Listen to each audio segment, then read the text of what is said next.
अस्सलाम वालेकुम। मेरा नाम है ज़ीशान उस्मानी।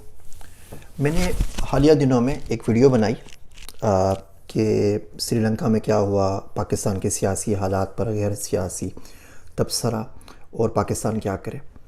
बहुत से लोगों ने सवाल पूछा कि जी आप किसी पार्टी के लिए भी बात करें कि वो पार्टी क्या कर सकती है कि वो जीत सके या हार सके या पाकिस्तान का भला हो सके।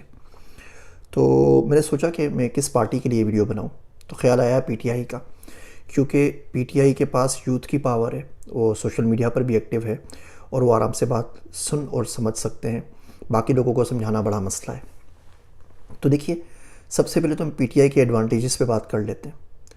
आपके पास जो यूथ की पावर है, जो स्ट्रीट पावर है, बाकी लोगों के पास उसका अशरे अशीर भी नहीं है।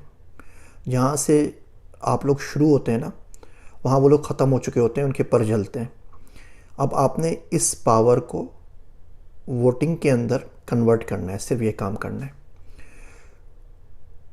जो एबिलिटी इस वक्त आपके पास मौजूद है, आप सिंपल अगर पोल्स की बात कर लें और आंकड़े देख लें, आंकड़े मीन्स परसेंटेज देख लें, औसत देख लें। मैं आजकल हिंदी किताबें बहुत ज़्यादा पढ़ रहा हूँ तो उसका असर ज़बान पे आ रहा है।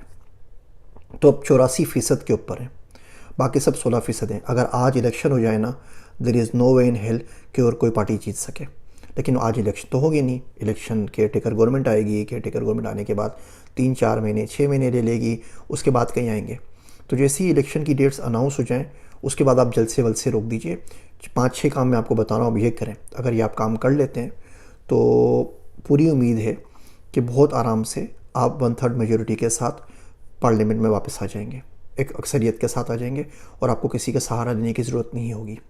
जितने ज़्यादा आप खुश हो जाएं, लेकिन हालात अभी पीटीआई के इतने अच्छे भी नहीं है कि बिल्कुल आँख बंद करके आप आ जाएं। आपको बहुत मेहनत करनी पड़ेगी। सबसे पहला काम जो आपने करना है वो है एक मासिव ड्राइव करनी है अपने वोटर्स रजिस्ट्रेशन के लिए।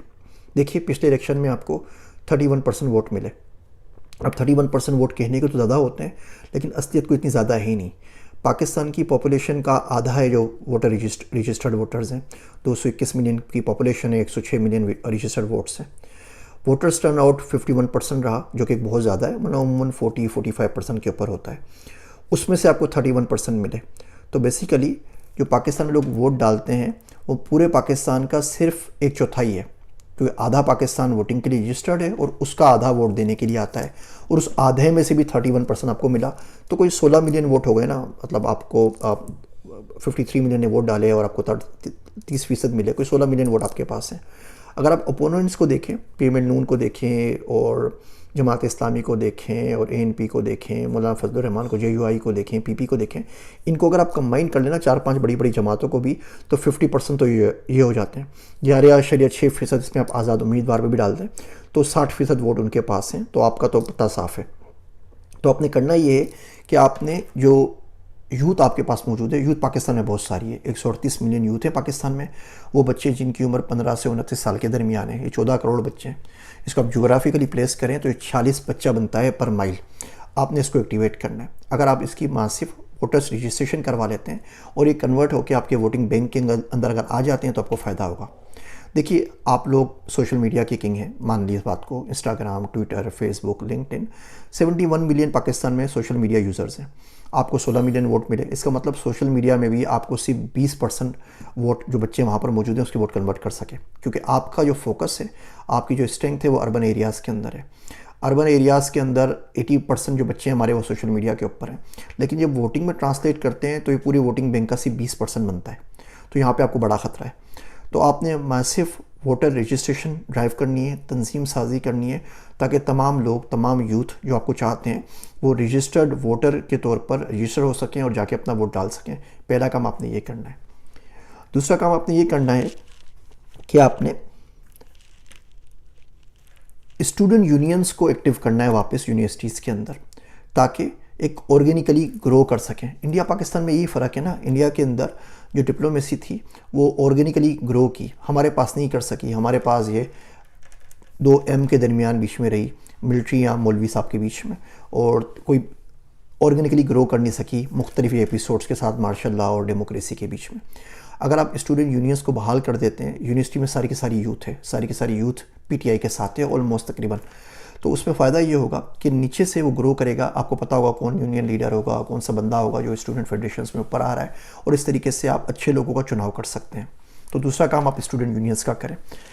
तीसरा काम आपने करना है कि आपने टेक्नोक्रेट या पढ़े लिखे लोग ढूंढने हैं, और आप अभी से अनाउंस कर दें कि अगर हमारी गवर्नमेंट आती है तो ये बंदा हमारा आईटी का मिनिस्टर होगा, ये बंदा हमारा पॉलिसीज़ को देखेगा, ये इरिगेशन को देखेगा, ये फार्मर्स को देखेगा, और इनके ये सीवी, इनका ये बैकग्राउंड है। क्योंकि हमारे पास एक अजीब बदतमीज़ी मची हुई है, जो चाहे आ जाए, जो चाहे चले जाए, ऊपर वही लोग होते हैं। वही अमीनुल हक आपके पास थे आईटी मिनिस्टर, वही अमीनुल हक पीएमएल नून में है। वही ताहिर अशरफी साहब पिछले 10 साल से वही चले आ रहे हैं। जब आप सऊदी अरब गए तो वो आपके साथ थे, शहबाज शरीफ साहब सऊदी अरब गए तो वो आपके साथ हैं। तो बदला क्या? बदला तो कुछ भी नहीं। देखने को हम गरीब लोगों के लिए ऊपर नाम चेंज हो जाता है, अंदर खाने सब वही रहता है। जो बंदे पहले काम कर रहे थे वही अभी काम कर रहे हैं। आप अभी से अनाउंस कर दीजिए, उसका बड़ा फ़ायदा होगा। और टेक्नोक्रेट्स आप लेकर आते हैं, ये आपकी ज़रूरत है। अगर आप अहल बंदा सही जगह पे लेके नहीं आएंगे, पार्टी का जो होना है सो होना है, मुल्क का बेड़ा गर्क हो जाएगा और हम लोग बिल्कुल बैंकरप्सी के दहाने के ऊपर खड़े हैं, तो इसको हम अफोर्ड नहीं कर सकते। अगला काम, अपना मैनिफेस्टो रिलीज़ कर दीजिए कि जी आपने आए थे 3 साल में, आपने क्या किया, कौन सी कामयाबी थी उसको बता दीजिए, कौन सी नाकामियाँ थी उनका खुले दिल से एतराफ़ कर लीजिए। कोई इसके अंदर मसला नहीं है। देखिए, इन्फ्लुएंस जो होता है ना, अपनी वीकनेस जो है आपकी बहुत बड़ी स्ट्रेंथ होती है अगर आप उसको एक्सेप्ट कर लें तो। डिनाइल से तो कुछ भी नहीं होता। तो आप इन्फ्लुएंस को इस्तेमाल करें बजाय इसके कि आप कन्फ्रंटेशन का वेपन इस्तेमाल करें। मैनिफेस्टो रिलीज़ कर दीजिए, उससे बहुत से लोगों को फ़ायदा होगा, मुल्क का भी फ़ायदा होगा और आपका भी फ़ायदा होगा। मेरा एजेंडा देखिए पीटीआई या पीएमएल नून या पीपी नहीं है, मेरा एजेंडा पाकिस्तान है, इसीलिए मैं आपको गाइड करना चाह रहा हूँ। अगली बात करते हैं, आप डॉक्यूमेंट कर लें प्रॉब्लम्स को। आप देखिए आप किन किन कॉन्स्टिट्यूंसीज़ के अंदर हैं और वहाँ क्या प्रॉब्लम है। 10 प्रॉब्लम है, 20 हैं, 50 हैं। आप उन प्रॉब्लम्स को लिख के उसकी लिस्ट बना के ऑनलाइन शाये कर दीजिए कि जी इन 105 के अंदर ये प्रॉब्लम है, इन 104 के अंदर ये प्रॉब्लम है, कुंजा में ये प्रॉब्लम है, तलागंग में ये प्रॉब्लम है, इस्लामाबाद में ये है, सक्कर में ये, घोटकी में ये, ताकि आप आएँ या कोई भी आए। अगर आप आ गए तो आपको पता है आपके पास एक रनिंग डेली होगी, जब हम आए तो ये 100 प्रॉब्लम थे और हम गए तो इसमें से 20 रह गए। फ़लाँ बंदा हमारे पास नहीं आया, वहाँ से हमें सीट नहीं मिल सकी, फ़लाँ से फ़लाँ पार्टी जीती, ये 100 प्रॉब्लम थे। आप उसका रनिंग डेली कर लीजिए। आपकी जो टाइगर फोर्स के वॉलंटियर्स वो चेक करते रहें कि वो मसला सोल्व हुआ या नहीं हुआ है। तो अच्छा है, आपके पास एक ग्राउंड रियलिटीज़ के ऊपर एक डॉक्यूमेंट्री एविडेंस आ जाएगा, दोनों सूरत में, अपनी कामयाबी बताने के लिए भी और दूसरे की नाकामी बताने के लिए भी। ये बहुत ज़रूरी काम है जो आपने आज नहीं तो कल करना है, और उसमें पाकिस्तान का बहुत ज़्यादा बड़ा फ़ायदा है। अपनी लीडरशिप की चेन ऑफ कमांड डिस्क्राइब कर दीजिए कि जी ये पार्टी चेयरमैन है, ये सब चेयरमैन है। इंटरनल जो इलेक्शंस हैं पार्टी के वो करवा लीजिए, ताकि हमें पता हो कि पार्टी में चेन ऑफ कमांड्स क्या है, किस तरीके से लोग ऊपर आ सकते हैं, चाहें तो अच्छे बंदे किस तरह ज्वाइन कर सकते हैं, और किस तरीके से कि पार्टी 1 या 2 या 3 बंदों के ऊपर डिपेंडेंट नहीं है। देखिए, पाकिस्तान के अंदर पॉलिटिक्स में 2-3 चीज़ें बिकती हैं। पहली चीज़ जो बिकती है सबसे ज़्यादा वो है इस्लाम। आप इस्लाम का नारा मारें, आधा मुल्क आपके साथ होता है। दूसरा होता है साजिश, कोई कंस्पिरेसी थ्योरी है, किसी ने किया है, किसी ने मुसल्लत कर दिया है, ओहो हो, बल्ले बल्ले हो गई, शावा शावा, सारे बंदे आपके साथ हैं।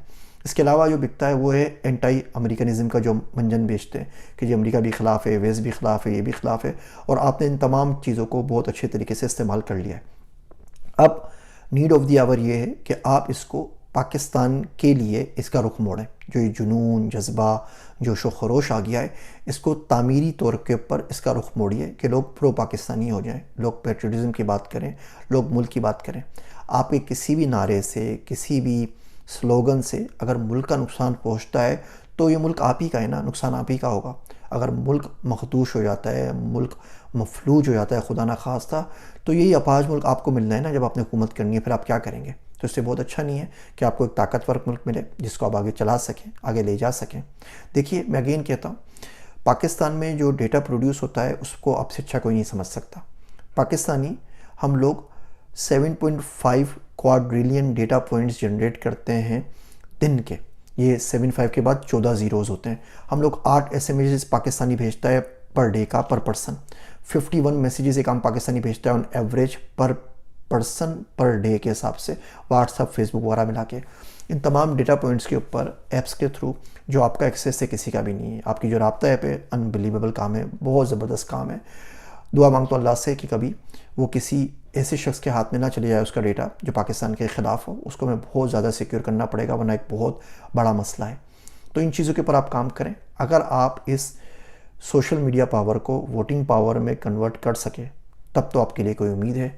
अदरवाइज़ आप जैसा चाहे ज़ोर लगा लीजिए, एड़ी चोटी का ज़ोर लगा लीजिए, कुछ नहीं होना। ना लोगों ने रोड के ऊपर आना है, ना खुदा ना खासा पाकिस्तान ने श्रीलंका बनना है। पार्टी का भी नुकसान है, मुल्क का भी नुकसान है। और अगर आप किसी और पार्टी से हैं, आप पीएमएल नून के हैं, आप जेयूआई के हैं, पीपी के हैं, तो इस एजेंडे पे आप भी काम कर लीजिए। मैंने वीडियो बनाई है पाकिस्तान को क्या करना चाहिए, वो देख लीजिए, इस वीडियो को देख लीजिए, तमाम चीज़ें आप इंप्लीमेंट कर लें। जिस बंदे ने, जिस पार्टी ने चीज़ें इंप्लीमेंट कर ली, पूरी उम्मीद यही है कि वो पार्टी अगला इलेक्शन बहुत आराम से जीत जाएगी। मेरी बातें सुनने का शुक्रिया। मैं हूँ आप सबका ज़ीशान उस्मानी।